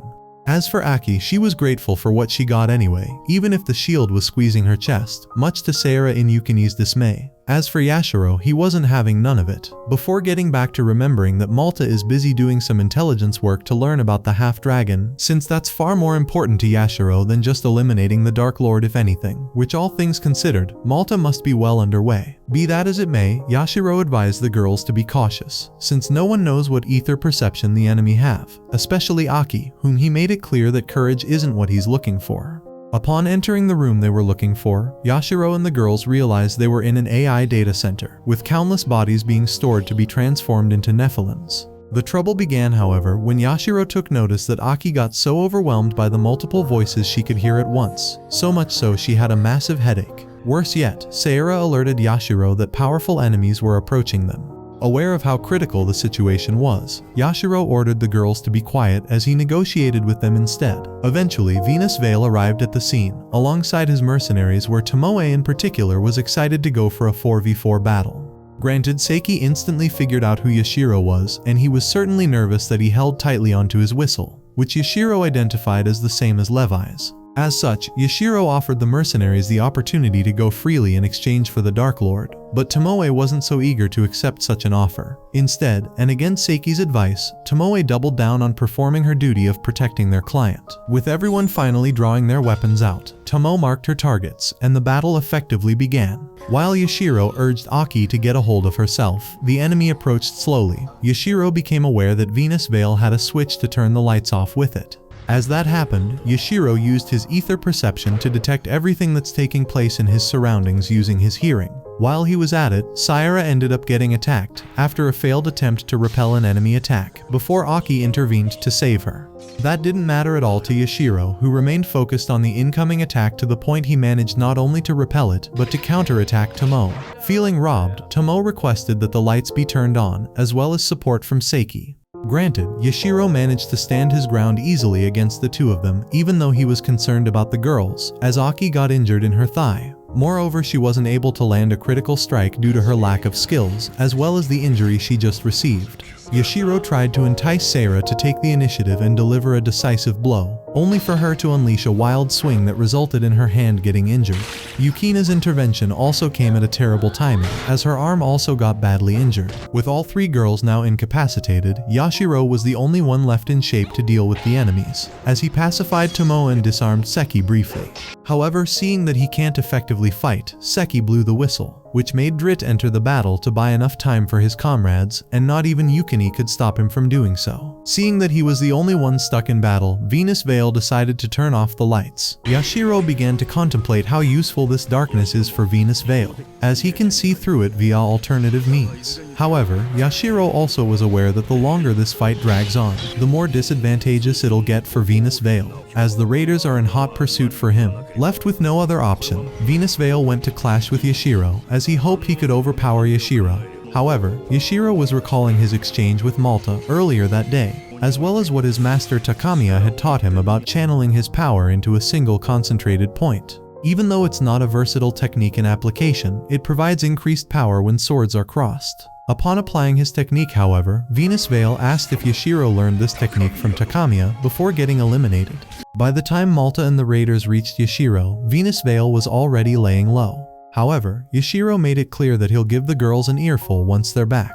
As he went to check with Malta's discovery, Yashiro contemplated what he should focus on when it comes to the girls' weaknesses, given that they reach a much deeper level than their lack of skills. After all, he needed to increase their chances to fight against the half-dragon. Upon returning to the hot spring, Yashiro learned from Sayara about her backstory, where she chose to use the katana at a very young age, out of admiration for her father, or so she thought, as she realized that his sternness and harsh attitude attitude made her so scared of him.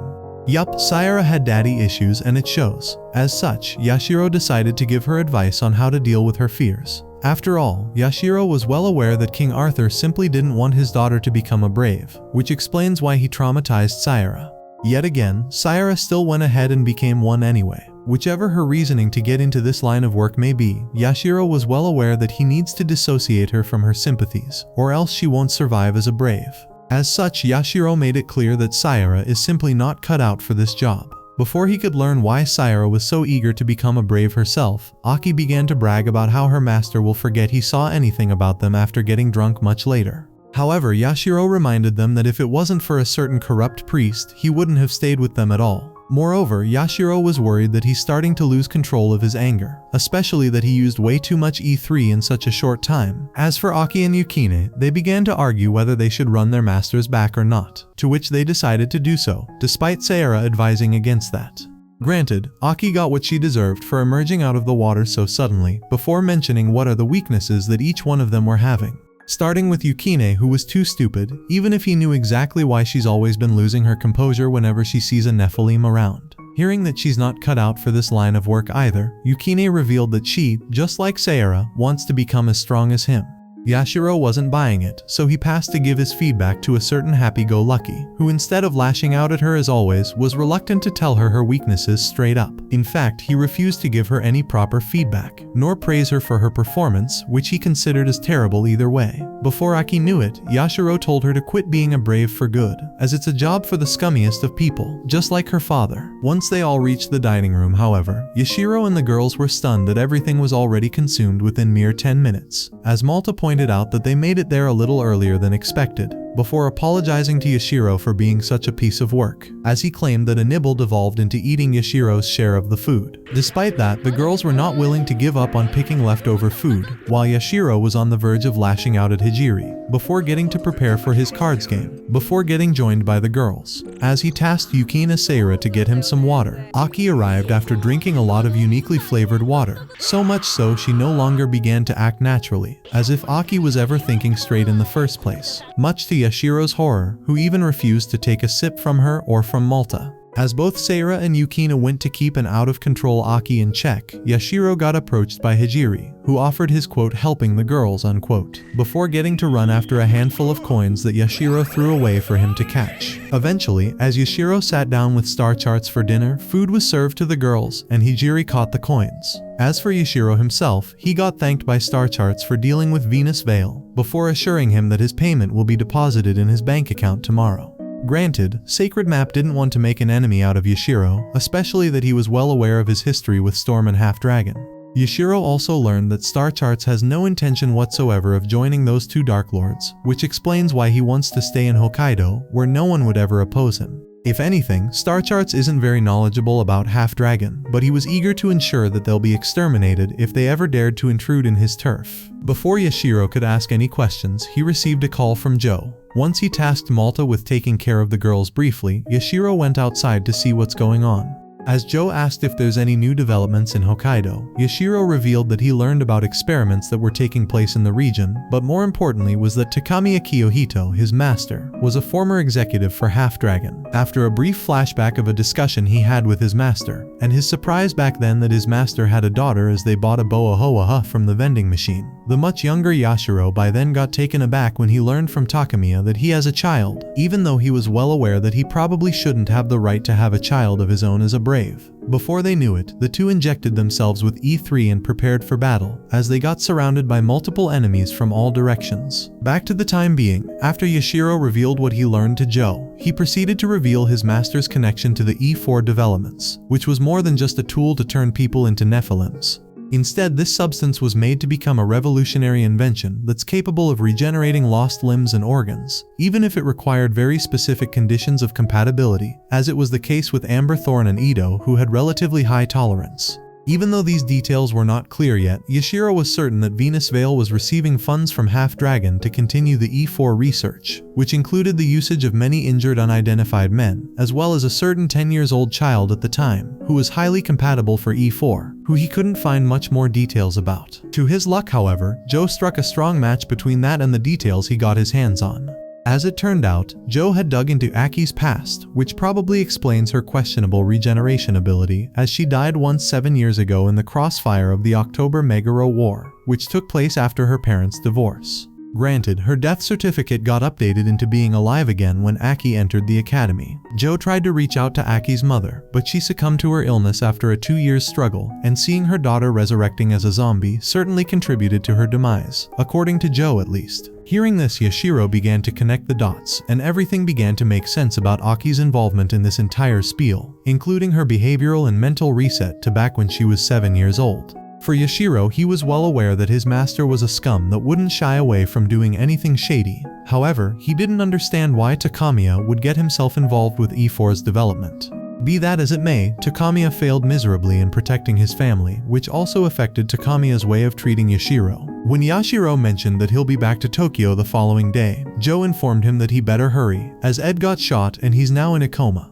Granted, the bar was also shut down for the time being, since war erupted in the wake of Storm's disappearance from the underworld, and it'd also be a good opportunity for anyone to fill in the vacuum, or grab as much money they could from this chaos. The following morning, Yashiro and the girls were on their way to Tokyo on a plane. While the girls were playing their cards game, Yashiro couldn't stop thinking about what led him to become what he considered a scum of a brave, and Takamiya's advice on who to associate with. Ironically, he could never unsee the fact that his master turned out to be a scum himself. As he struggled to keep his thoughts in order, Aki disturbed his peace to play some card game with him, as she got help from mercenaries last night to create her own deck.